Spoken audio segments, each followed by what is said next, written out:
A single blue glass bead found in Alaska was made in Venice, Italy, long before Columbus set sail.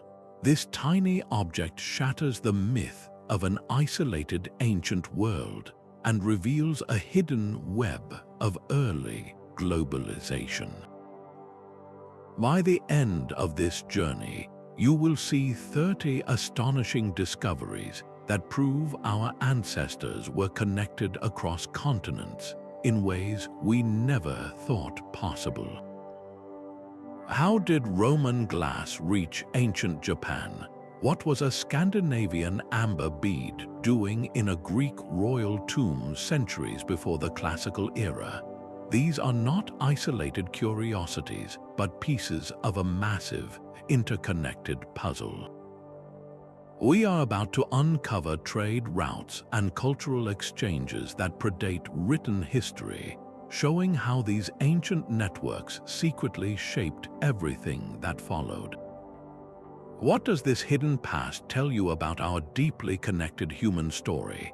That single blue bead from Venice now finds its context in a much older story, one preserved at the bottom of the sea. Off the coast of Turkey, a storm claimed a merchant vessel around 1300 BCE, creating an unparalleled time capsule known as the Uluburun shipwreck. When archaeologists began to recover its cargo, they found not the products of a single kingdom, but a floating marketplace representing at least 7 different cultures.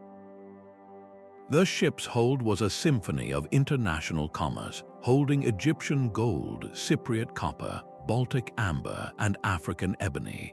These materials did not just travel short coastal routes, they came from places as distant as Afghanistan and Scandinavia. This was not simple barter between neighbors, it was a sophisticated multinational operation. One archaeologist called the ship a floating encyclopedia of late Bronze Age international relations. But it tells us more than just who traded with whom. The cargo was a mix of raw materials and exquisitely finished products, from ingots of copper and tin, the very ingredients for bronze, to delicate Canaanite jewelry and Italian swords. Even more telling were the personal items found aboard, belongings that pointed to merchants of different nationalities traveling together. These men were not just exchanging goods as they sailed from port to port, they were sharing meals, stories, and knowledge. Think of the conversations that must have happened on that deck, the transfer of ideas about metalworking, navigation, and belief systems that happened long before any formal diplomacy existed. How much faster did technology and culture develop because of such intimate, daily interactions between civilizations? The Uluburun shipwreck shatters any illusion of isolated Bronze Age kingdoms, revealing instead a deeply interconnected world where globalization was already a thriving, complex reality. Centuries after that merchant ship sank, another luxury item was completing a far longer voyage. Deep within a 5th century Japanese burial mound, archaeologists brushed the earth from a collection of delicate glass bowls. Their craftsmanship was immediately foreign, with a distinctive translucence and color that spoke of a distant origin. Scientific analysis later confirmed the astonishing truth. This was Roman glass, manufactured in workshops in Egypt or Syria, that had somehow traveled over 8,000 miles to its final resting place among Japanese nobility. This was not a single freak occurrence. Roman glass has been found in multiple Japanese tombs known as coffin, revealing a persistent, not accidental connection. Historian Gina Barnes points out that these artifacts force us to redraw our mental maps, proving that Eurasian trade networks stretched much further east than we ever supposed. The journey of a single glass bowl would have been an epic in itself. It likely moved from a Roman port across the Indian Ocean, passed through the bustling markets of Central Asia, changed hands in the grand cities of China, and finally, after generations of travel, was acquired by a Japanese chieftain. It was more than just an exotic trinket. In life, this Roman glassware was a powerful status symbol, a tangible link to the immense prestige of a legendary empire on the other side of the world. Its owner was not just displaying wealth, but knowledge and connection to a vast global network. In death, it was buried with them, a companion for the afterlife that testified to their worldly power. How did the knowledge of that object's incredible journey, passed down through the merchants who carried it, shape a local leader's understanding of his place in the world? The presence of Roman glass in Japan is a silent testament to globalization's astonishing reach, hinting that many more such stories are still buried, waiting to be found. That delicate Roman glass in Japan speaks of a trade in luxury goods that spanned continents, but this network was far older than even the Roman Empire. The proof lies not in a grand tomb, but in a single, almost invisible thread, preserved in the hair of an Egyptian mummy from around 1070 BCE. Archaeologists found something that should not have been there: a few precious fibers of silk. This was not just any silk. Scientific analysis confirmed it was Chinese, the real thing, woven by silkworms a world away. This discovery at Deir el-Medina is staggering because it predates the official Silk Road by a full 1,000 years. For centuries, we pictured the grand camel caravans of the Han Dynasty as the beginning of East-West trade. This single thread unravels that entire timeline. Textile expert Irene Good points out that the silk's presence indicates sophisticated trade networks operating across Central Asia that completely bypassed the later famous routes. So how did this fragile, priceless material travel over 4,000 miles? It likely began its journey on the backs of hardy steppe nomads, moving from one intermediary to the next through a chain of barter and gift-giving that stretched across the vast Asian interior. It was not a single merchant who made the entire trek, but a relay race of commerce where the silk passed through countless hands, from the borders of ancient China, across mountains and deserts, until it finally reached a Mediterranean port and then the eager Egyptian elite. For the Egyptian noble who wore it, this silk was the ultimate status symbol, a whisper-thin proof of their connection to a mysterious, almost mythical land at the edge of the known world. Its value was not just in its beauty, but in its incredible story. This forces us to ask a profound question. If something as delicate as silk could make this journey, how many other luxury goods, now lost to time, were circulating between distant civilizations during an era we still consider isolated? This was not the dawn of globalization, but evidence of a system already mature and humming with activity, setting the stage for even more ancient connections. Long before silk or glass traversed continents, another kind of treasure was making a journey that would reshape an entire hemisphere. A revolutionary new crop, maize, began its slow but relentless march northward from its cradle in Mexico. Around 2000 BCE, early farmers in the arid landscapes of the American Southwest suddenly had access to this transformative plant, a gift from a distant world they likely knew nothing about. This was not a simple exchange of seeds over a garden fence. It was the spread of an entire technological package, a complete system of knowledge that would ignite population growth and fuel cultural revolutions across North America. Botanist Bruce Smith calls this one of the most significant technological transfers in all of ancient America. The arrival of maize was a quiet explosion. It did not just feed people, it enabled them to settle, to build, and to create. But how did this happen? The journey of maize was a story of incredible adaptation. The knowledge that traveled with it was as vital as the seeds themselves. Farmers had to learn complex cultivation techniques, how to process the hard kernels into nutritious food, and how to store surpluses for lean years. This knowledge was adapted and refined for every new environment it encountered, from the dry mesas of the southwest to the fertile river valleys of the eastern woodlands. By the Common Era, around 200 CE, maize had become the lifeblood of eastern North America. This agricultural web created a form of economic interdependence, linking distant cultures through a shared foodway. It was this network that supported the rise of magnificent societies like the ancestral Pueblones, with their breathtaking cliff dwellings, and the Mississippian culture, with its great ceremonial mounds and powerful chiefs. We must wonder what else traveled along these ancient agricultural routes. Did stories, religious beliefs, or new artistic styles move with the traders and farmers who carried this precious grain? The journey of maize reveals an early American globalization, a connected continent where the sharing of a single plant set the stage for civilizations to rise. Far to the north, another luxury material was tracing a path just as improbable. In the royal tombs of Mycenaean Greece, amid the glitter of gold and bronze, archaeologists uncovered beads of a warm, golden substance that seemed to capture sunlight itself. This was amber, fossilized tree resin, but it was not local. Scientific analysis revealed a stunning truth. This amber originated in the distant Baltic Sea region, over 2,000 miles away.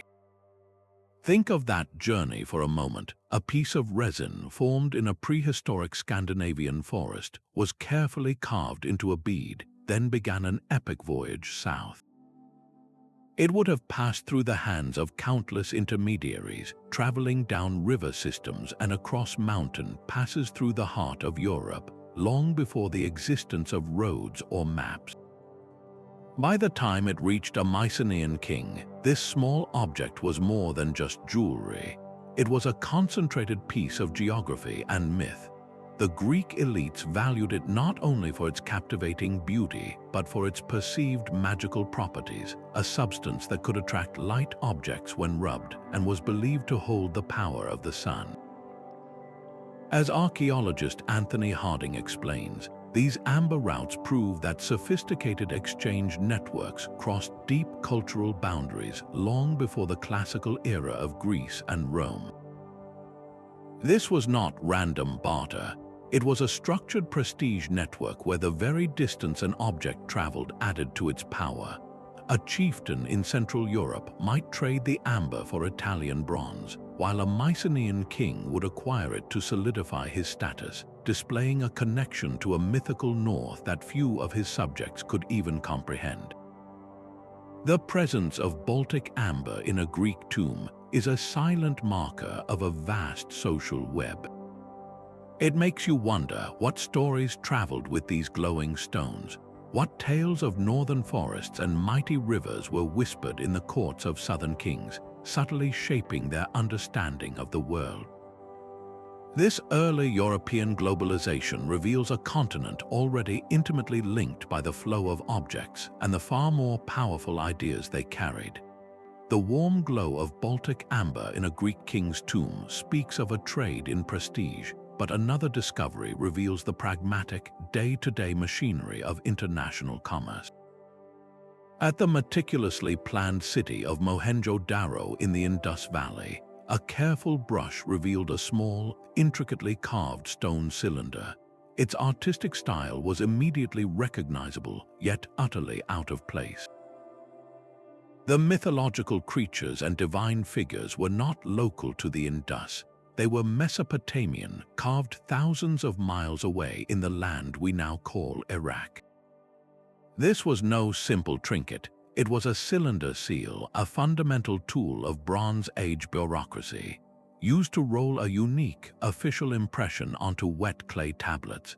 These seals were the ancient equivalent of a signature and a corporate logo combined. Finding one so far from home is a clue of immense significance. Archaeologist Shireen Ratnagar argues this is not evidence of goods trickling down a long chain of intermediaries. This points to direct contact. Mesopotamian merchants or officials were physically present in the Indus Valley cities, rolling their seals onto documents that recorded transactions, shipments, and contracts. Think of the scene: a Mesopotamian merchant far from the ziggurats of his homeland, pressing his seal into a clay tag attached to a bundle of goods, while his Indus counterpart looked on. This was more than just trade. It was the transfer of an entire administrative technology. The very idea of using a carved seal to authenticate and track commerce was a revolutionary bureaucratic practice. Its presence suggests that these foreigners were not just occasional visitors, but were integrated enough into the local economy to need their own official paperwork. This forces us to ask a compelling question. If the method of record-keeping was exchanged, what other innovations traveled along these routes? Did Mesopotamian accounting methods or units of measurement influence the famously precise standardization of Indus weights? These small stone cylinders are a silent record of face-to-face meetings and shared commercial practices, revealing a level of ancient corporate globalization that feels startlingly modern. They prepare us to find evidence of this commercial web in even more surprising places. While Mesopotamian merchants were sealing contracts in the Indus Valley, a quieter but far more impactful revolution was taking root in the fields of the subcontinent. Around 2000 BCE, Indian farmers suddenly had access to new, miraculous crops. The charred seeds found by archaeologists tell a clear story. African sorghum and pearl millet began appearing in Indian soil, grains perfectly adapted to thrive in the dry, challenging regions where local rice struggled. This was not a slow, creeping diffusion. It was the sudden arrival of a complete agricultural package from another continent, a transfer of knowledge as vital as the seeds themselves. Agricultural historian Dorian Fuller calls this one of the earliest examples of a transoceanic transfer of farming technology, proving sophisticated maritime knowledge and regular contact between Africa and South Asia. Think of the courage and skill that journey required. Early mariners did not hug the coastlines in a timid crawl. They harnessed the powerful monsoon winds, riding seasonal currents across the open Indian Ocean in a direct maritime highway. These were not accidental voyages. They were calculated missions by sailors who understood the rhythms of the sea and sky, who carried not just trade goods, but the very foundations of civilization in their hulls. The impact was immediate and profound. These drought-resistant African grains unlocked the agricultural potential of India's arid interior. They enabled populations to boom in regions once considered marginal, supporting the growth of new villages and eventually great cities. More than that, they wove themselves into the fabric of daily life. These grains became the backbone of new culinary traditions, flatbreads and porridges that have nourished millions for thousands of years and still grace Indian tables today. This was globalization that you could literally taste, a connection between continents that transformed the most fundamental aspect of human existence, our food. If crops could cross an ocean, what other life-changing knowledge traveled with those ancient sailors? The silent journey of sorghum and millet reveals an Indian ocean world that was already a single, interconnected sphere of exchange, challenging everything we thought we knew about the limits of ancient exploration. The deep blue of an Egyptian noble's silk thread finds its royal counterpart in a color born from the sea. Along the rocky coasts of the Mediterranean, Phoenician merchants built an empire on purple, a dye so potent it became synonymous with power itself. This was not a pigment found in the earth, but a secret wrung from the humble murex sea snail. Thousands of these shells were crushed and processed in a complex chemical ritual to yield just a few precious drops of a vibrant, color-fast dye. The scale of this operation was staggering. Archaeological sites from Lebanon to Spain are littered with massive mounds of broken snail shells, the industrial waste of an ancient luxury empire. Historian Maria Eugenia Orbit points out that the purple dye trade was the first truly industrial-scale production for international markets, with standardized manufacturing processes replicated across multiple colonies. This was not just about trading pretty colors. The Phoenicians established a complete economic system, planting specialized manufacturing colonies throughout the Mediterranean like a corporate franchise. They did not simply export finished purple cloth from their homeland. Instead, they transferred the entire production technology, setting up identical dye works in North Africa, Sicily, and Spain, creating an integrated network that functioned as a single, vast enterprise. This required a breathtaking level of coordination. It meant training local workers in a complex chemical process, managing long and dangerous maritime supply chains for the raw snails, and understanding the precise fashion demands of elite consumers from Mesopotamia to Rome. A single purple-dyed garment could cost more than a house, making it the ultimate status symbol. Its wearer was instantly marked as someone connected to the most exclusive and far-reaching trade network in the ancient world. But this industry did more than just clothe kings. It fundamentally reshaped economies. The wealth generated from purple dye funded Phoenician exploration and shipbuilding, which in turn opened up new trade routes for other goods. It created a trans-Mediterranean class of merchants, artisans, and sailors whose lives were dedicated to this single, brilliant hue. How many local chieftains saw their power grow because they controlled a Phoenician dye works on their coast? This was industrial globalization, a system where a single, specialized product wove diverse cultures into a single economic tapestry, proving that the ancient thirst for luxury could build empires. The same sea that carried purple dye also brought a more profound cargo, the art of writing itself. The Phoenician alphabet, a system of just 22 simple characters, was perhaps their most revolutionary export. Unlike the complex cuneiform of Mesopotamia or the hieroglyphs of Egypt, which required years of specialized training, this alphabet was brilliantly accessible. It could be learned in weeks, not years, and it spread across the Mediterranean with the speed of a wildfire. By the 8th century BCE, this script had been adopted and adapted by the Greeks, who added vowels to create their own iconic writing system.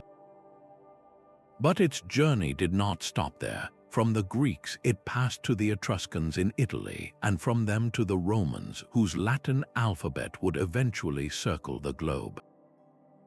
This was not merely the transfer of symbols, it was the democratization of knowledge. For the first time, merchants could keep their own records, poets could record their verses, and ordinary people could engage with the written word. The Phoenicians, masters of commerce, had inadvertently engineered a cultural Big Bang. They packaged the very technology of communication into a form so efficient and portable that it could be traded as easily as a bolt of purple cloth. How many epic poems, legal codes, and philosophical ideas were only preserved because of this simple, adaptable script? The alphabet was the ultimate piece of intellectual cargo, a tool that would empower countless future civilizations to record their own stories, forever changing the course of human history. This silent, structural globalization laid the groundwork for every written word that followed, proving that the most valuable things traded in the ancient world were not goods but ideas. That simple, revolutionary alphabet was built to record commerce, but the knowledge it sometimes preserved was far more elemental. Across the vast expanse of Eurasia, another kind of knowledge was on the move, one that would literally reshape the world with fire and metal. The secret of bronze began its journey from the Middle East around 3000 BCE, a slow but unstoppable wave of technological change. This was not merely the trade of finished bronze swords or elegant vessels, though those traveled too. It was the transfer of an entire science, a complex chemical recipe that required blending two specific metals, copper and tin, in precise proportions to create an alloy far stronger than either one alone. As metallurgist Ben Roberts explains, the spread of bronze was not just about the movement of objects, but the transfer of complex chemical knowledge and manufacturing processes across cultural boundaries. This knowledge moved along the same trade routes that carried amber and silk, carried by the most valuable cargo of all, skilled artisans. These metalworkers were the rock stars of the ancient world, their expertise a form of magic that commanded respect and riches. They traveled, sometimes under royal patronage, bringing with them the entire manufacturing process, from ore smelting to the lost wax casting of intricate objects. The very existence of bronze required a globalized mindset because copper and tin deposits are rarely found in the same place. A society might have local copper, but its tin had to come from afar, from mines in places like Cornwall in Britain or Central Asia, forcing cooperation and commerce across immense distances. When this knowledge finally reached the shores of Britain or the kingdoms of China, it did not simply create better tools, it ignited a chain reaction. Bronze sickles made farming more efficient, leading to food surpluses that fed growing populations. Bronze weapons and armor revolutionized warfare, creating a new class of professional soldiers and altering the balance of power forever. And bronze artistry allowed for the creation of stunning ritual objects that expressed a culture's deepest spiritual beliefs, from Chinese ceremonial vessels to Scandinavian sun chariots. This created interconnected technological zones, vast regions where societies, though speaking different languages and worshipping different gods, shared the same fundamental metallurgical understanding. How much faster did civilization advance because a master smith from one culture could share his furnace techniques with an apprentice in another? The globalization of bronze was a collaborative project on a continental scale, proving that our ancestors were not just trading goods, but actively building a shared technological future. The globalization of bronze technology required a continent already stitched together by ancient roads, yet we have only just begun to map their full extent. Long before the Han Dynasty dispatched its first camel caravan, a sprawling network of trade routes was silently weaving Eurasia into a single economic fabric.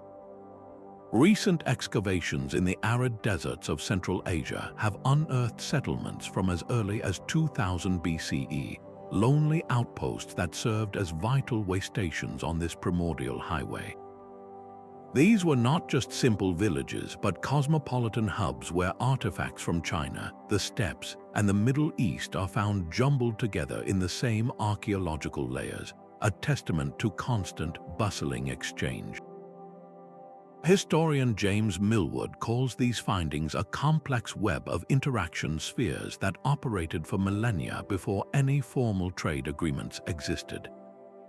This was not merely a path for luxuries like silk, but a robust commercial artery pumping essential commodities across the continent.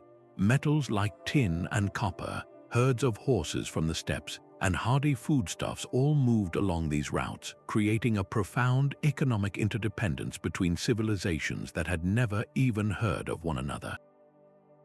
The evidence is written not just in objects, but in human bones themselves. Ancient DNA recovered from these sites shows a remarkable mix of populations, people from East Asia, Europe, and South Asia, all living, trading, and raising families together in these desert oases. This forces a profound question. What stories, songs, and genetic legacies were exchanged in these bustling caravanserais? What new languages or religious ideas were born from the constant intermingling of so many different peoples? The hidden predecessors to the Silk Road reveal that the deep roots of globalization are not found in royal edicts. but in the dust of these ancient meeting places where the world was quietly being connected one trade at a time.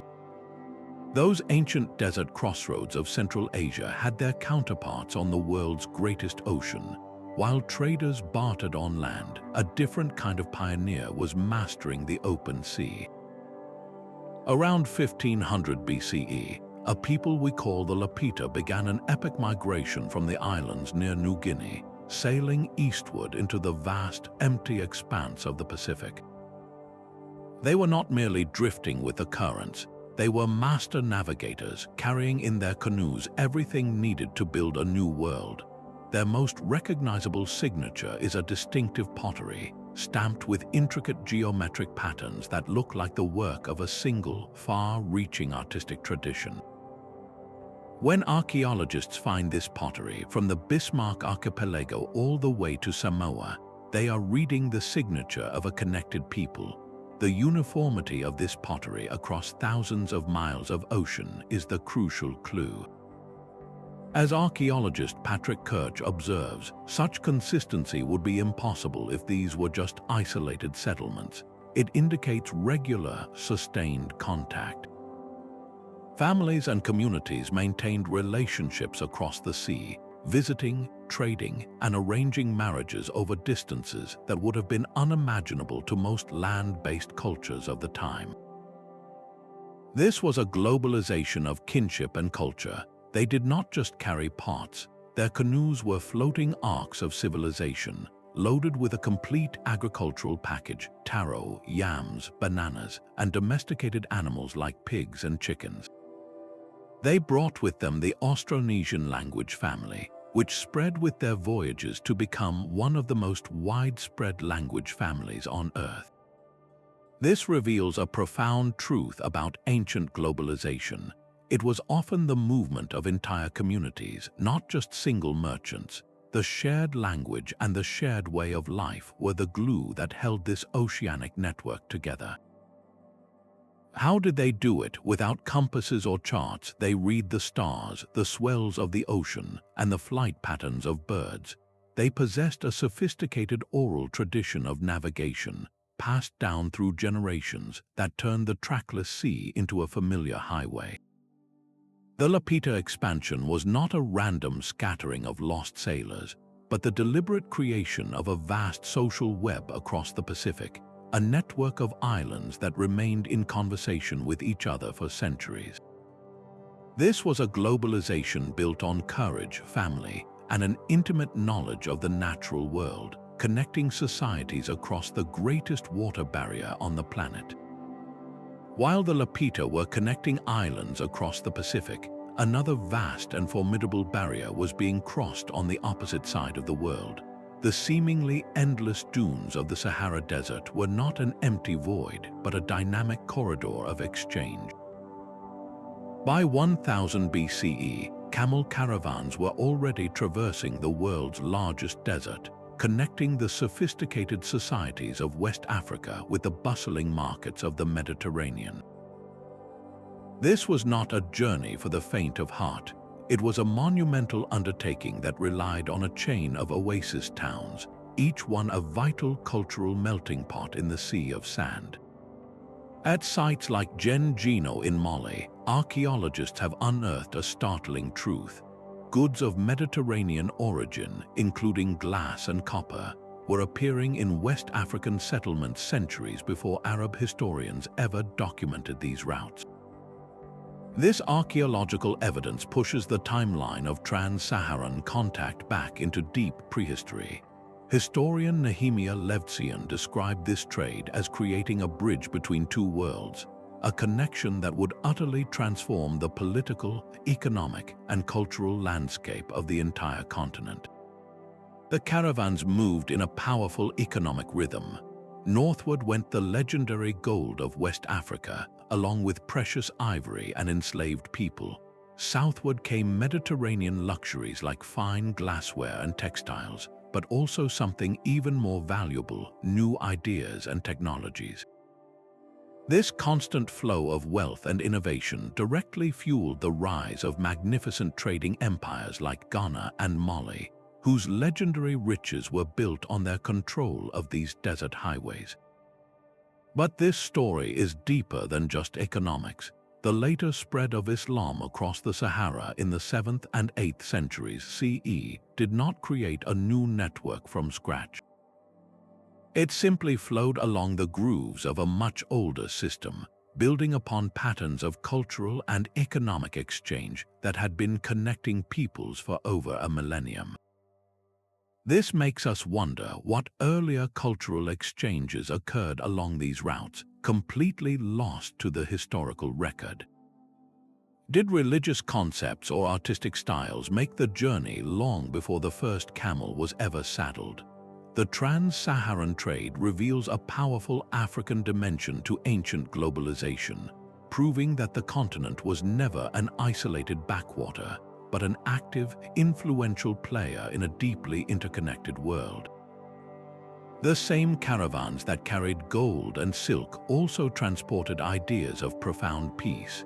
Along the bustling trade routes of Eurasia, a quiet revolution was unfolding as the philosophy of Buddhism began its long journey out of India. It did not travel as a conquering army, but as a gentle current carried by monks and merchants who shared its teachings at crossroads and caravanserais. The archaeological site of Gandhara in what is now Pakistan stands as a stunning monument to this cultural fusion. Here, for the first time, artists began to create statues of the Buddha in human form. But these figures were not purely Indian. They bore the distinct mark of Greek artistry, with realistic drapery and serene Apollonian features, a direct legacy of Alexander the Great's campaigns. Art historian Benjamin Rowland called this one of the most significant cultural transmissions in history, a complete philosophical system traveling across boundaries and adapting to local contexts. This Gandharan style did not stay put.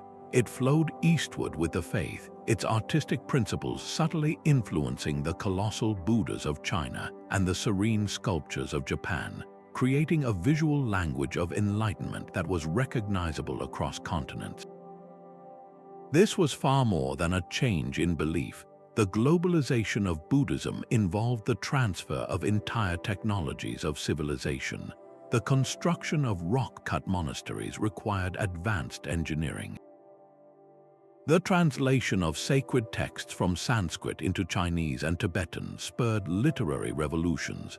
Monasteries themselves became hubs of international exchange, offering shelter to travelers from every corner of the known world. Within their walls, a merchant from Persia might debate philosophy with a scholar from China, while a pilgrim from Korea shared astronomical charts with a monk from India. How many breakthroughs in medicine, mathematics, and astronomy were quietly passed between cultures in these peaceful courtyards? The spread of Buddhism demonstrates that the most powerful cargo on the ancient highways was not material but intellectual, a current of thought that reshaped civilizations by traveling the very same routes as silk and spices. Those peaceful Buddhist monasteries existed in a world that was about to be dramatically reshaped by a new kind of traveler. From the fjords of Scandinavia, Norse ships surged outward, their dragon-prowed longships connecting 4 continents in a web of trade, raid, and settlement that created the first true transatlantic connections. This was not a single story of plunder, but a complex network of astonishing reach. While we often picture them raiding the coasts of Europe, their ambitions stretched much further. Archaeological proof lies in a windswept cove at Elance Aux Meadows in Newfoundland, the site of a Norse settlement in North America centuries before Columbus. But their travels did not stop at the edge of the New World.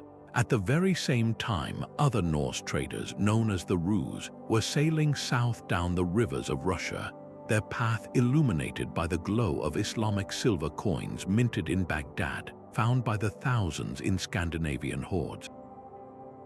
Historian Neil Price describes the Viking world as a network that connected 4 continents through travel, trade, and cultural exchange that transformed every society it touched. They established permanent trading towns like Dublin and Kiev, and served as elite mercenaries, the Varangian Guard, in the glittering court of Constantinople. Their ships carried a unique mix of cargo, Arctic furs and walrus ivory from the north, exchanged for Arab silver and Byzantine silks in the south, while also moving a tragic human commodity, enslaved people captured across Europe. This was more than just commerce, it was globalization through population movement. Recent genetic evidence confirms significant Norse settlement and intermingling with local populations, from the British Isles to the Slavic lands of Russia. How did these connections quietly reshape the world? In Ireland, the Norse founded urban centers that would become its modern cities. In Russia, they established the ruling dynasty that created the Russian state. And in North America, their brief presence left a genetic legacy in some Native American populations and introduced new materials and technologies, however briefly, to the Western Atlantic. The Viking network reveals a hemisphere already in conversation, a raw and energetic form of globalization that predated Columbus by 500 years, proving the Atlantic was never the barrier we once believed. The same monsoon winds that filled the sails of Lapita canoes also powered a far grander system of commerce, one that flavored the entire ancient world. For centuries, fleets of sturdy dhows would appear on the horizon, their arrival timed perfectly with the seasonal shifts, carrying cargoes of cinnamon, pepper, cloves, and nutmeg. These were not mere seasonings, but substances of almost mythical power, capable of preserving food, masking the taste of spoilage, and commanding prices worth their weight in gold. The archaeological record at ports like Arakkaimdu in India and Berenik in Egypt paints a vivid picture of this bustling exchange. Here, in the 1st century BCE, Roman amphorae that once held wine and olive oil lie shattered alongside Indian pepper and fine Roman glass, proving that the demand for spice was a driving force of transoceanic economics long before the medieval era. Historian Himanshu Prabha Ray describes the Indian Ocean not as a barrier, but as a great unifier, an integrated economic zone connected by predictable monsoon sailing patterns that linked Africa, Asia, and Europe into a single, pulsating circuit. This was more than a trade in luxuries. It was the creation of the world's first maritime superhighway. The real story of this network, however, lies not just in the spices, but in the people who moved them. At these port cities, entire communities of foreign merchants from Arabia, East Africa, and India established themselves, living alongside local populations for months at a time while they waited for the winds to reverse. They built temples, married into local families, and acted as permanent cultural bridges. A Roman merchant in southern India might learn of new navigational techniques from an Arab sailor, while a Buddhist monk from Sri Lanka could share medical texts with a physician from Alexandria. The spices themselves were agents of change. In the West, pepper and cinnamon revolutionized medicine, appearing in Roman pharmacological texts as cures for everything from fever to indigestion. In the great kitchens of imperial Rome, these exotic flavors transformed cuisine, creating a demand that would drain the empire's silver reserves and create a permanent market link to the east. But the flow was not one way. The immense wealth generated by the spice trade funded the rise of powerful South Indian kingdoms like the Cholas, who built magnificent stone temples and sponsored great works of literature. It enabled a cultural flowering across the Indian Ocean world, from the stone towns of East Africa to the island empires of Southeast Asia. How many of history's great architectural and artistic achievements were indirectly funded by the humble peppercorn? This was a holistic globalization where the pursuit of flavor wove together the destinies of 3 continents, creating a shared economic and cultural sphere that would endure for millennia. The flavor of spices was a powerful force for connection, but it was the thundering of hooves that truly accelerated the pace of ancient globalization. Around 2000 BCE, a revolution began to gallop out from the vast Eurasian steppes. This was not merely the movement of a new kind of animal, but the spread of a complete technological package that would forever change the scale of human ambition. Genetic and archaeological evidence traced domesticated horses from their Central Asian homeland, reaching the kingdoms of China, the cities of the Middle East, and the plains of Europe within just a few centuries, eventually crossing the Sahara to transform North Africa. Archaeologist David Anthony notes that this spread enabled new forms of mobility that accelerated cultural exchange and created the first truly continental networks. The horse did not arrive alone. It brought with it an entire suite of innovations: the bit and bridle for control, the chariot for speed and shock in battle, and the profound knowledge of how to breed, train, and care for these powerful animals. This was not a simple gift, it was a transfer of power. Societies that mastered the horse suddenly possessed an unmatched advantage in speed, communication, and military might. A messenger on horseback could cover distances in days that would take a caravan weeks. A chariot charge could shatter infantry lines that had stood for centuries. This new mobility created a dramatic shift in the balance of power between nomadic pastoralists and settled agricultural empires. For the first time, steppe nomads living in the saddle could project their influence over vast distances, challenging the wealth and authority of walled cities and organized states. How did this new reality reshape the political landscape of the ancient world? Kingdoms now had to contend with fast-moving armies that could appear from the horizon with little warning, forcing the construction of new fortifications and the development of their own cavalry units. The horse became the great connector and the great destabilizer, weaving continents together with trails of hoof prints while simultaneously making the world a more dangerous and dynamic place. The globalization of the horse reveals how a single innovation could rewire the entire ancient world, creating networks of speed and power where only slow, plodding routes had existed before. That same power of the horse to connect continents finds its echo in a subtler, more colorful form of exchange. Across the lush landscapes of ancient Mesoamerica, a single, vibrant blue pigment began to appear on everything from temple murals to sacred pottery. This was Maya blue, a color so brilliant and durable that it still shines brightly on artifacts today, over 1,000 years after it was first applied. Its creation was a form of ancient alchemy, a sophisticated chemical process that combined the indigo plant with a rare, porous clay called palygorskite. This was not a simple recipe that anyone could stumble upon.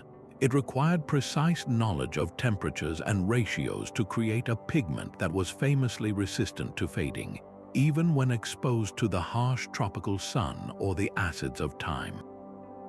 Archaeologist Dean Arnold describes this as evidence for the exchange of not just goods but sacred knowledge and ritual practices across cultural boundaries within ancient America.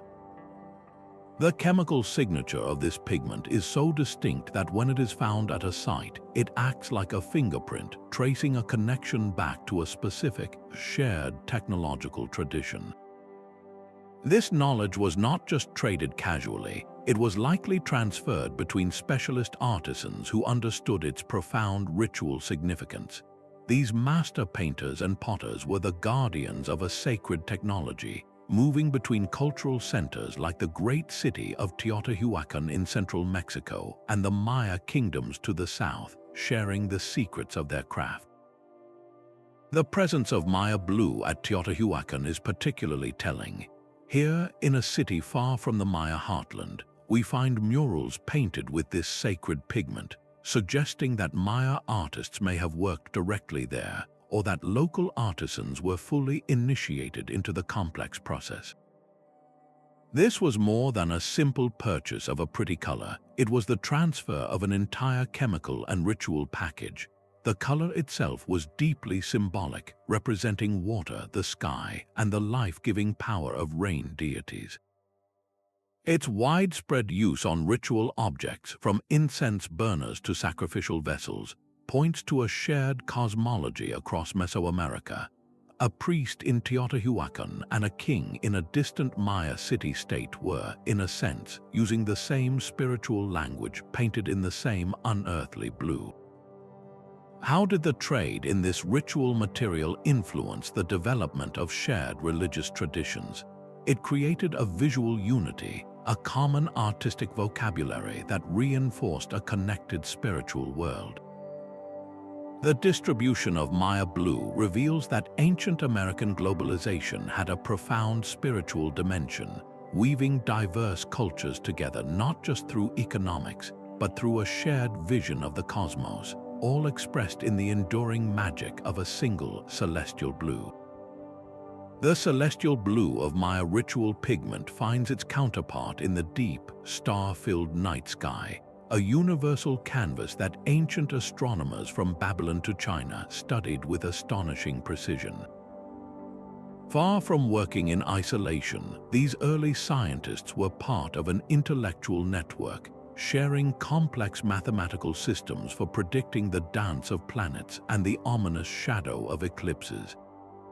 The records they left behind tell a story of convergent discovery, but also of whispered secrets passed along trade routes. Historian of science Alexander Jones points to a telling clue. Certain astronomical parameters and computational methods appear in multiple ancient traditions, suggesting a direct transfer of technical knowledge across vast cultural boundaries.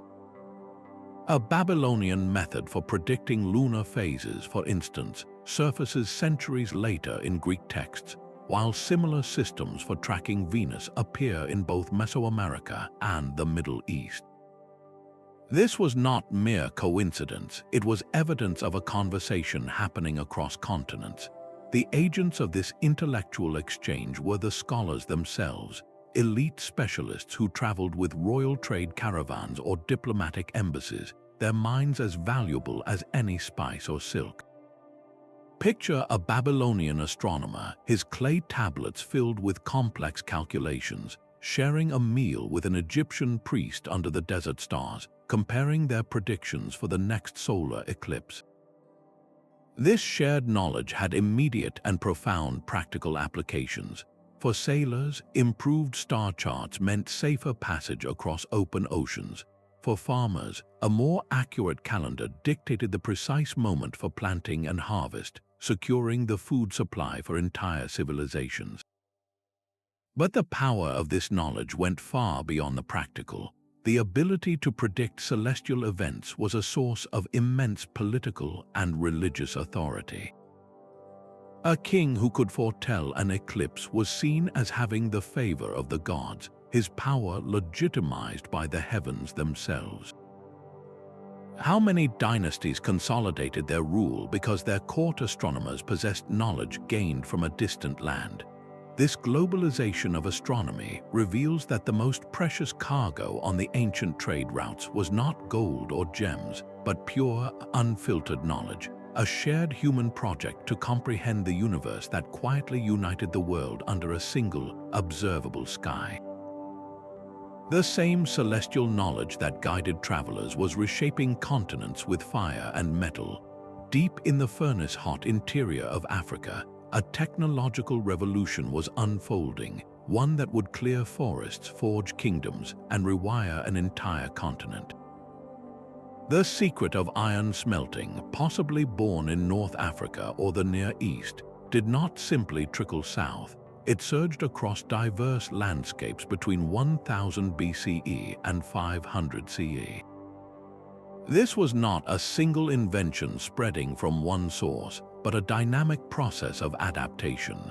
As archaeologist Peter Schmidt describes it, this was a technological tradition that spread through both migration and knowledge exchange, creating interconnected metallurgical provinces across the continent. You can trace its path not by finding identical tools, but by recognizing the shared core principles of the smelting process, the distinctive tall furnaces and intricate bellows systems that appeared from the Niger River to the Great Lakes, each adapted to local ores and cultural needs.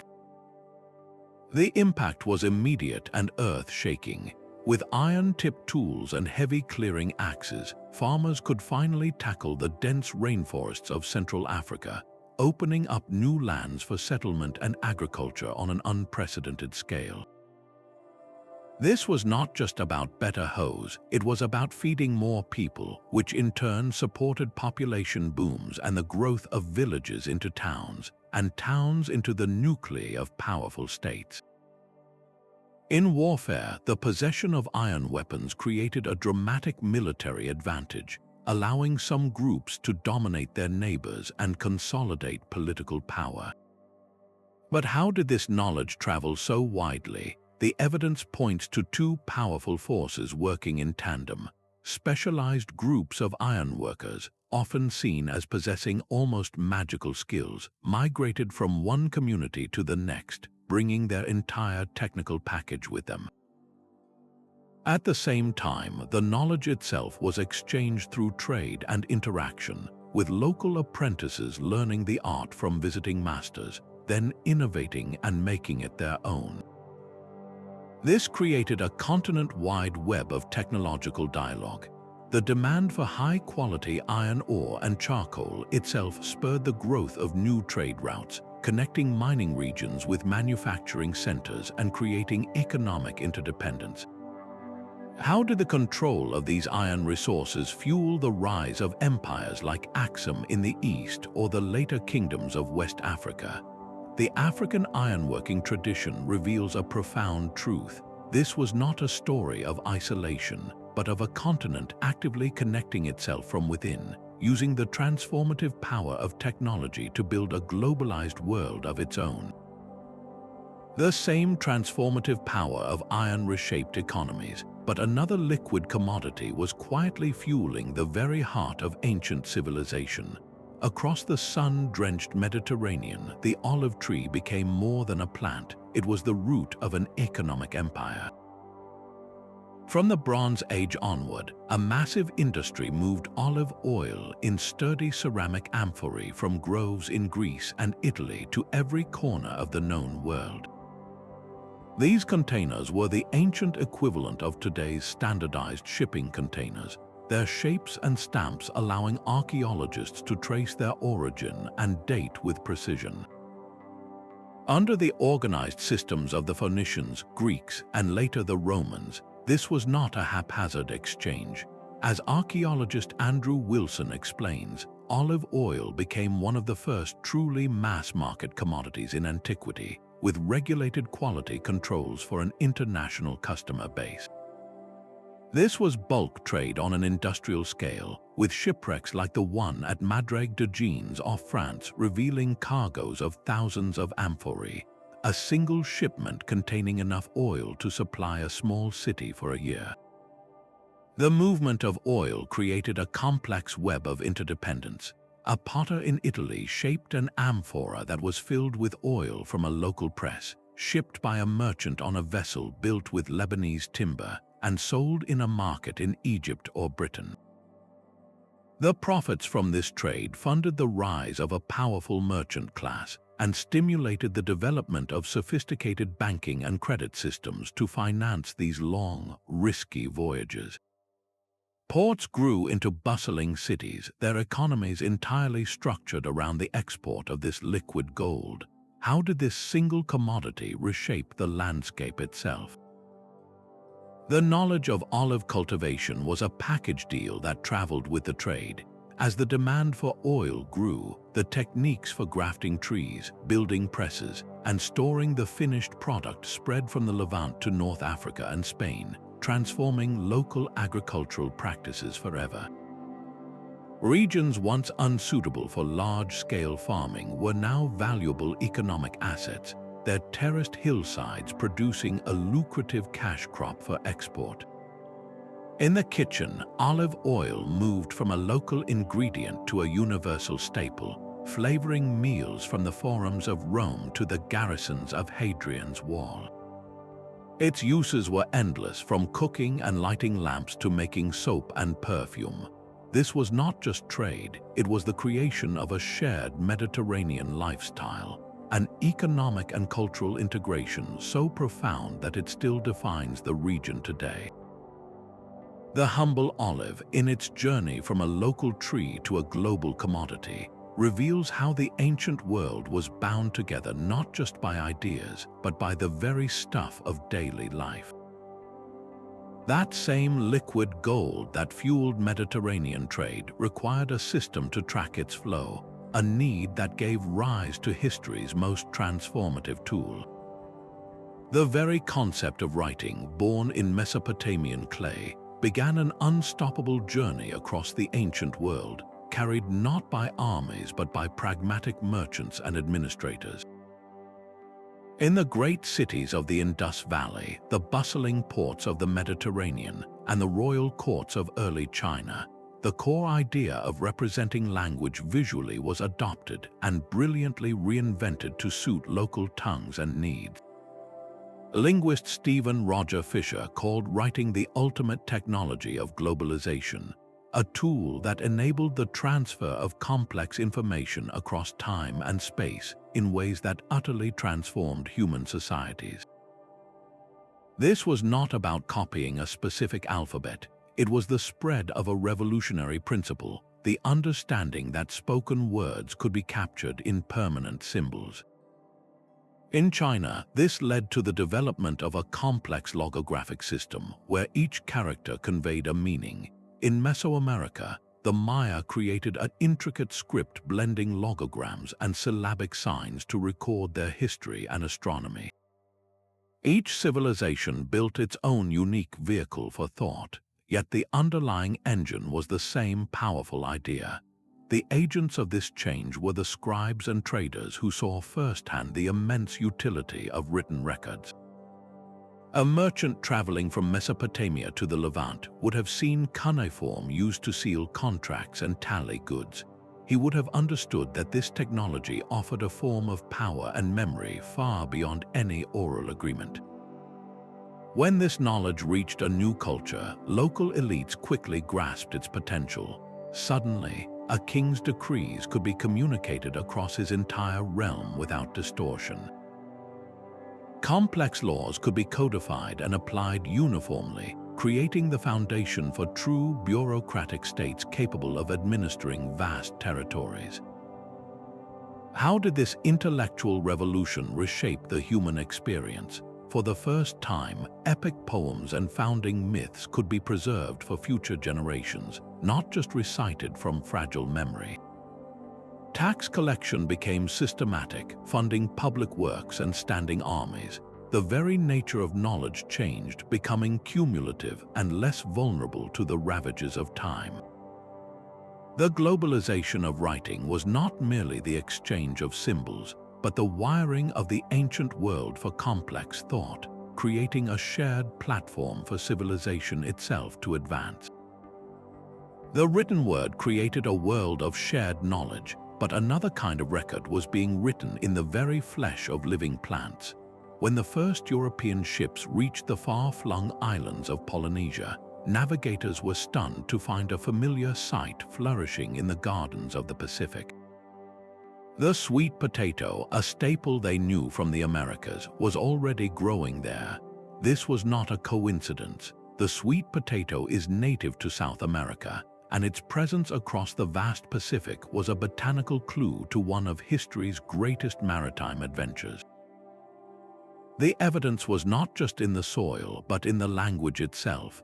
The Polynesian name for the sweet potato, kumara, is strikingly similar to the Quechua word cayuma from the Andes. This linguistic fingerprint confirms an American origin, carried across the world's greatest ocean by ancient mariners. Archaeologist Terry Hunt describes this as conclusive evidence for pre-Columbian trans-Pacific contact that challenges traditional narratives of isolated cultural development in the Americas and Oceania. This was no accidental drift voyage. A single sweet potato tuber cannot survive a long, sun-scorched journey on the salty sea. Its successful transfer meant that Polynesian voyagers reached South America, or that American sailors reached Polynesia, and that live plants were carefully nurtured and exchanged. This was intentional, sophisticated horticulture on a transoceanic scale. The impact of this single crop was monumental. On remote, resource-poor islands, the sweet potato was a nutritional revolution. Its hardy vines thrived in poor soils, and its starchy roots provided a reliable calorie source that could support larger populations. This new food security directly fueled the final, epic phase of Polynesian expansion, enabling the settlement of the most isolated islands from Hawaii to New Zealand. But the journey of the sweet potato forces a deeper question. Was this a one-time encounter or part of a sustained connection?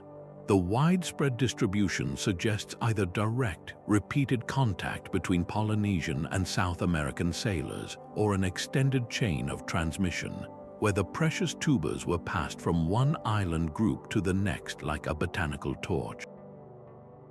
If a food plant could make this journey, what else was exchanged? Did Polynesian chickens find their way to South America? Did American metallurgy or weaving techniques intrigue Pacific Islanders?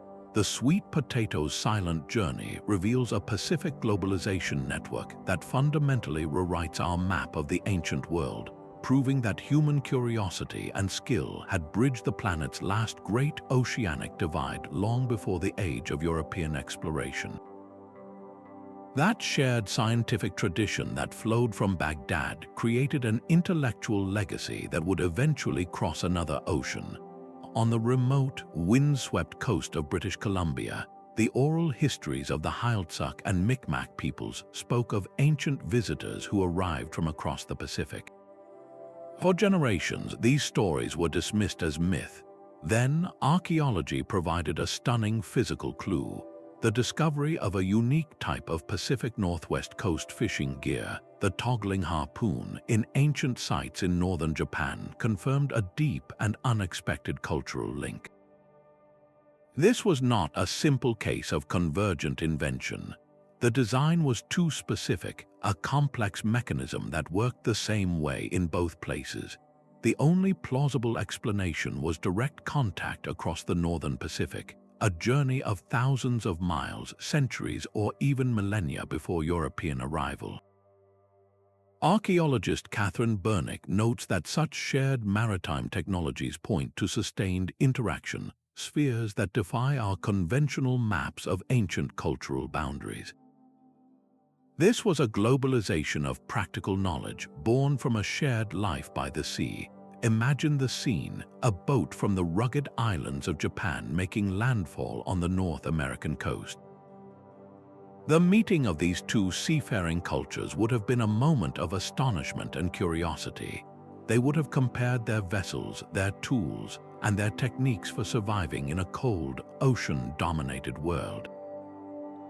The exchange of the toggling harpoon design, a superior technology for hunting large sea mammals, would have been a gift of immense practical value, transforming the economic potential of the communities that adopted it. But this connection was likely a two-way street. Did Japanese sailors return home with new stories, new artistic motifs, or even new food sources from the Americas? The presence of these technological twins on opposite sides of the world's largest ocean forces us to reconsider the capabilities of ancient mariners. It reveals a Pacific Rim that was not a barrier but a connector, where bold navigators created a web of cultural exchange that has only just begun to be understood. How many more such connections are still hidden, not in grand monuments, but in the humble, functional tools of daily life? The warm glow of amber did not travel alone. It moved along a continental artery known as the Amber Road, a network of river routes and overland trails that channeled northern treasures south for thousands of years. This was more than a simple path for a pretty stone. It was a sustained economic and cultural bridge that connected the Baltic forests to the palaces of the Mediterranean. From as early as 1600 BCE, this golden resin was being deposited in the royal shaft graves of Mycenaean Greece, tucked into Etruscan tombs in Italy, and even placed within Egyptian burial chambers. Its presence so far south is a testament to a network of staggering endurance. As archaeologist Anthony Harding notes, this was one of Europe's most enduring trade networks, operating for millennia and connecting the Baltic with the Mediterranean through multiple intermediary cultures. The journey of a single piece of amber was an epic in itself. It might begin in the hands of a Scandinavian craftsman, carved into a bead shaped like a sun symbol. It would then pass through Germanic tribes, perhaps traded for Central European metalwork, then to Celtic chieftains who valued it for its perceived magical properties, before finally reaching a Mediterranean merchant who understood its immense value to the elite of Greece or Egypt. This trade was not in raw lumps of resin, but in finished artifacts, beads, amulets, and pendants that carried the artistic imprint and cultural meanings of the North into the sophisticated South. But amber was never the only cargo on these routes. The same paths that moved the golden stone also facilitated the exchange of other critical goods, northern furs and honey moving south, while Mediterranean bronze, wine, and fine pottery traveled north. This constant flow created a deep cultural dialogue. How did the artistic styles of the Mediterranean, glimpsed on an imported bronze vessel, influence the metalwork of a Celtic artisan in Gaul? Did Northern European myths about the sun, so often linked to amber, find their way into Southern belief systems, reinterpreted in new forms? The Amber Road created a social hierarchy based on connection. A chieftain in Denmark who controlled access to amber sources could acquire prestige goods from the classical world, using them to display his power and his place in a vast, interconnected system. This network reveals a northern dimension to ancient globalization that flourished long before the Roman legions ever marched, proving that Europe was a single, conversing continent millennia before political unity was ever dreamt of. That same power of the wheel to connect economies also accelerated the very movement of armies. The chariot, a direct descendant of the cart, became the superweapon of the Bronze Age, its design spreading with breathtaking speed from the steppes of Central Asia to the deserts of Egypt and the plains of China. This was not merely the adoption of a new vehicle, but the integration of an entire military-industrial complex. The construction of a light, speedy chariot required the collaboration of specialized craftsmen, the wheelwright, the carpenter, the leatherworker, and the metalsmith who forged the bronze fittings. Its use demanded the breeding and training of specialized war horses and the development of a new elite warrior class, the charioteer. Kingdoms that mastered this system, like the Mycenaeans and the Hittites, could project power over vast distances, their chariot corps acting as a fast, intimidating force that could decide the outcome of a battle in a single, thundering charge. This military globalization created a precarious balance of power where a technological edge, constantly borrowed and improved upon, could make or break an empire. How many diplomatic marriages and tribute payments were orchestrated out of fear of a rival's superior chariotry? The wheel, in its most aggressive form, had rewired the political landscape of the ancient world, forcing societies into a relentless technological arms race. The chariot's thunderous charge across battlefields was fueled by the pursuit of power, but another kind of treasure was being drawn from the silent depths of the sea, one that spoke of a more delicate form of global desire. In the warm waters between India and Sri Lanka, ancient free divers plunged deep, holding their breath to harvest the ocean's most perfect natural gems.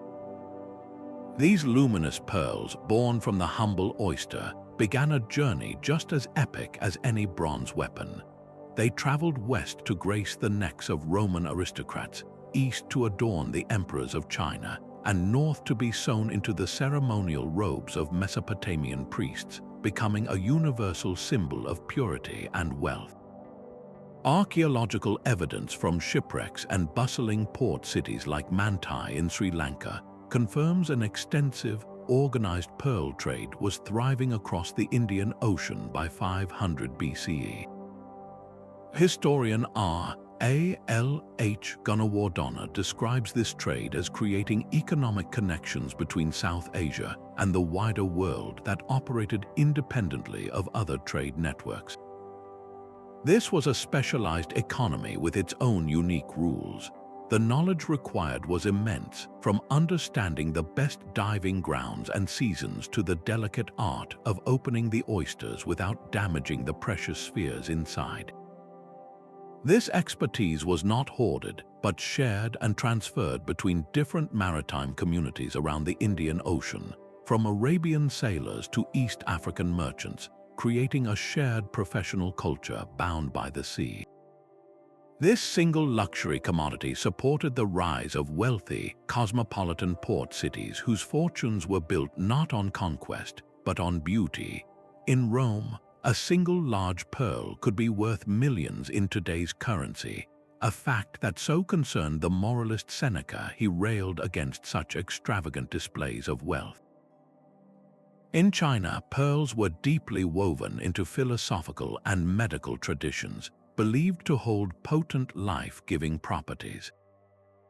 How did this shared appreciation for a simple, natural object reshape concepts of beauty and status across such different civilizations? A Roman matron, a Chinese noble, and a Mesopotamian priest, though separated by continents and beliefs, all understood the silent language of a perfect pearl. This was more than an economic network. It was a web of shared aesthetic values, proving that ancient globalization was driven as much by the human hunger for beauty as by the need for power or sustenance. The shared appreciation for a pearl's perfect beauty existed alongside a far more practical need, the universal human struggle to control water. From the sun-baked plains of Mesopotamia to the monsoon-drenched fields of ancient China, a technological revolution in hydraulic engineering began to flow across continents. This was not the trade of a luxury item, but the transfer of a complete survival package, a set of brilliant solutions to the fundamental problems of drought and flood. Archaeologist Terry Reynolds describes ancient hydraulic engineering as a technological package that spread globally because it solved universal problems of water management for agriculture and urban life. The evidence is written into the earth itself, in the ghostly outlines of canals in Pakistan that mirror those in Iraq, and in the sophisticated qanat systems of Persia that later appeared in North Africa and even the Americas. These were not independent inventions. The appearance of nearly identical irrigation channels, water-lifting devices like the shaduf, and even early forms of aqueducts in different regions within just a few centuries points to a rapid and deliberate sharing of knowledge.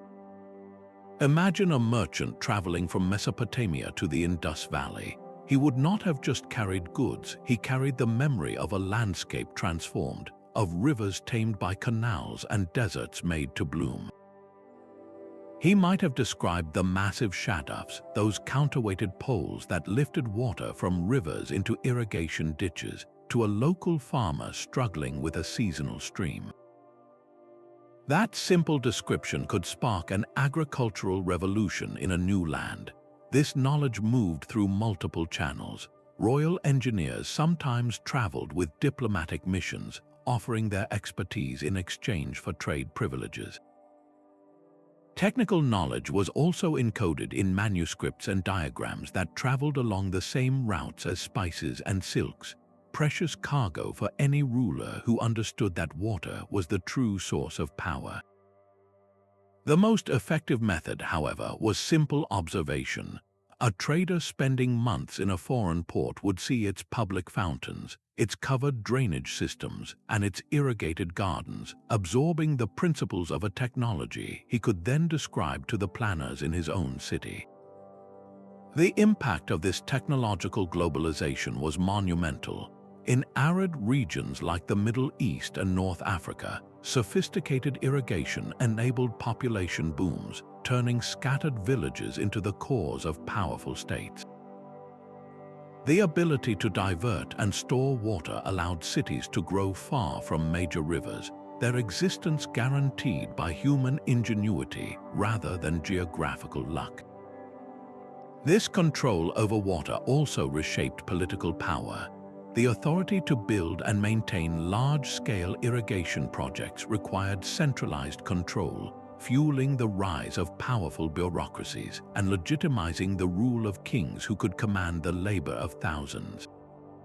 How many ancient empires were built not just on military might, but on their mastery of the hydraulic landscape? The globalization of water management reveals a world connected by the most pragmatic of needs, where the shared knowledge of how to channel a river or lift a bucket of water quietly underwrote the rise of civilizations across the globe. The same mastery over water that built empires in the south was matched by an even more specialized genius in the frozen north. Across the vast, silent expanse of the Arctic, from the forests of Siberia to the icy coasts of Greenland, a circumpolar network thrived in isolation, connecting cultures across a continent of ice. This was not a globalization of kings and merchants, but of hunters and survivors, bound by a shared, brutal environment and an unparalleled understanding of how to navigate it. The archaeological record reveals a stunning consistency, with nearly identical harpoon heads, skin-covered boat frames, and stylized animal carvings appearing from Scandinavia to Alaska. These were not independent inventions. They are the material signature of sustained contact across thousands of miles of the world's most unforgiving landscape. As archaeologist Robert McGee describes it, this was a globalization system that operated independently of southern civilizations, a world unto itself. The goods that moved along these frozen highways were the unique treasures of the North. Walrus ivory, prized for its density and carving potential, traveled from Greenland to Europe.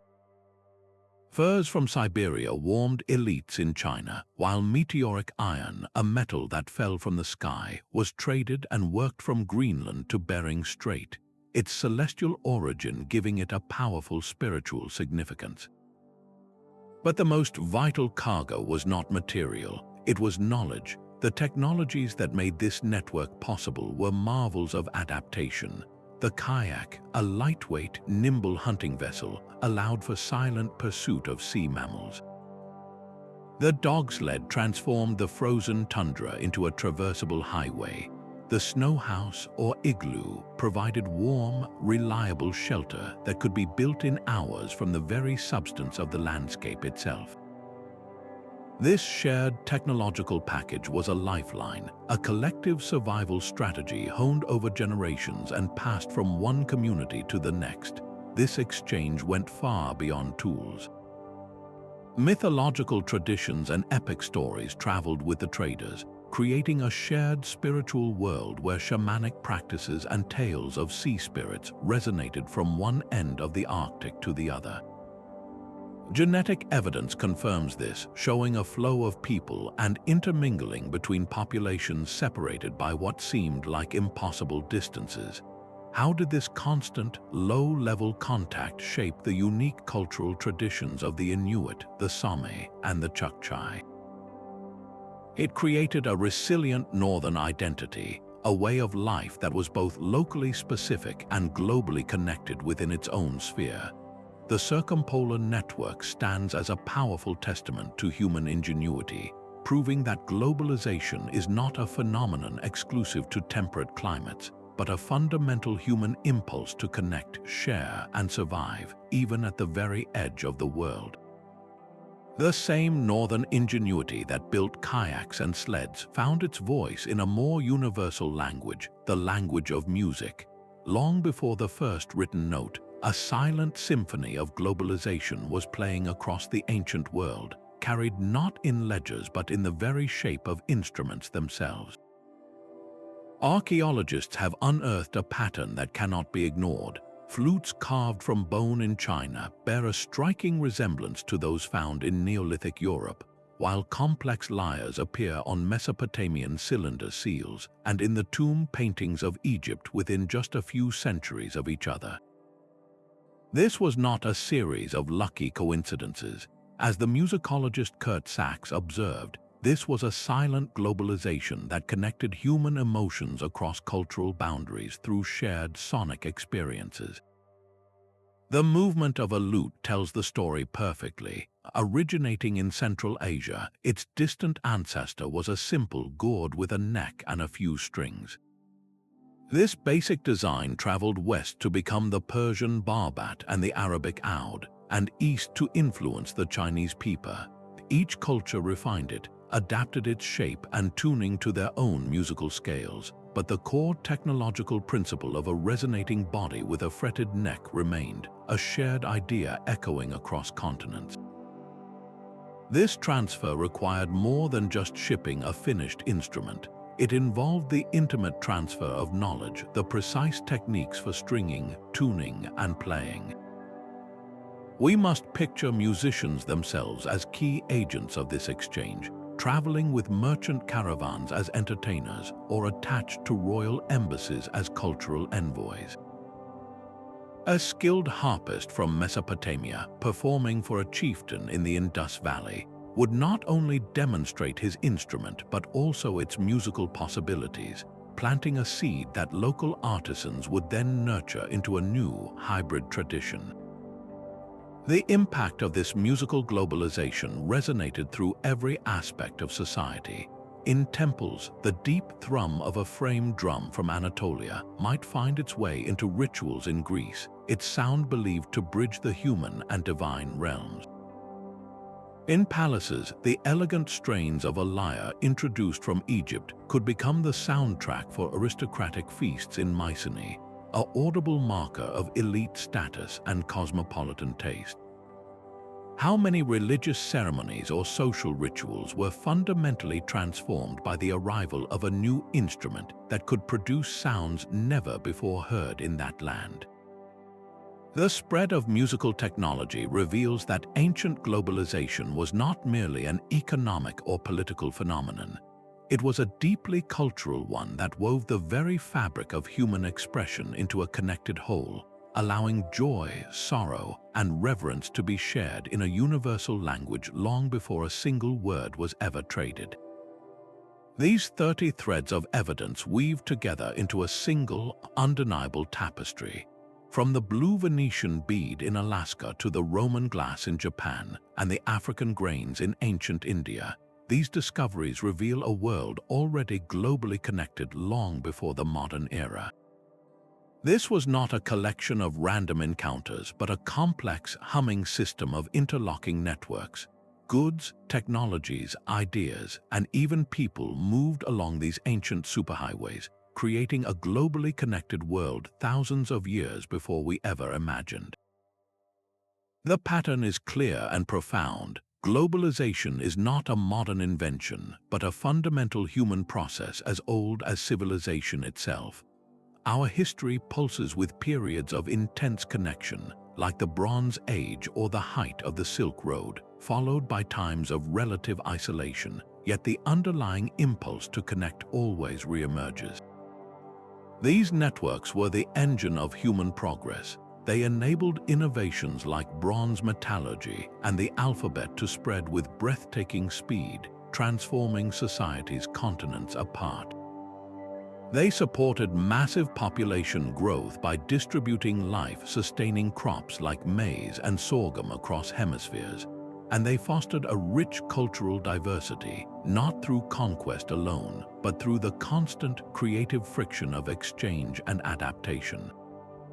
A Greek king valued Baltic amber not just for its beauty, but for the story of its epic journey. A Japanese chieftain buried with Roman glass was making a statement about his place in a world far larger than his island. This deep history gives us a powerful lens through which to view our own hyper-connected age. Our modern globalization did not emerge from a vacuum. It stands on ancient foundations. Understanding that our ancestors were also part of vast, intricate systems helps us see both the incredible benefits of this shared human project and the recurring challenges it presents. The flow of ideas can lead to renaissance but also to conflict. The movement of people builds vibrant new cultures but can also strain old ones. The same networks that spread life-saving agricultural knowledge could also spread pandemic disease. This long view reveals that our current global dilemmas are part of a much older story, one that began not with satellites and jet planes, but with monsoon winds, camel caravans, and the courageous human spirit that dared to see what lay beyond the horizon. Our journey through these 30 discoveries has forever changed the lonely map of the ancient world. The Uluburun shipwreck, the Pacific sweet potato, and the Roman glass in Japan are not isolated curiosities. They are vibrant proof of a planet already humming with exchange, where our ancestors were far more mobile, curious, and interconnected than we ever gave them credit for. This was not a simple swapping of goods. It was a sophisticated, multi-layered system where the trade of a single pearl carried with it shared aesthetic values, where the spread of maize ignited demographic revolutions, and where the simple Phoenician alphabet democratized knowledge itself. These networks reveal globalization not as a modern invention, but as a fundamental rhythm of human history, a deep-seated impulse to reach out, connect, and build together. This hidden web showcases a breathtaking human ingenuity, an ability to overcome deserts, oceans, and mountains to weave a tapestry of economic, cultural, and technological connection that lifted societies across the globe. As new scientific techniques, from genetic analysis to satellite imaging, peer deeper into the past, we can only expect this picture to grow richer and more complex, revealing connections we cannot yet even conceive. This long view of our connectedness invites a powerful reflection. How does knowing that our current global challenges and opportunities are part of a story millennia in the making change our perspective? The ancient world shows us that isolation is often the exception, and connection is the enduring rule. If this exploration into humanity's deeply intertwined past has captivated you, please subscribe for more journeys into the hidden layers of our story. I would love to hear which of these 30 discoveries reshaped your understanding the most, so share your thoughts in the comments.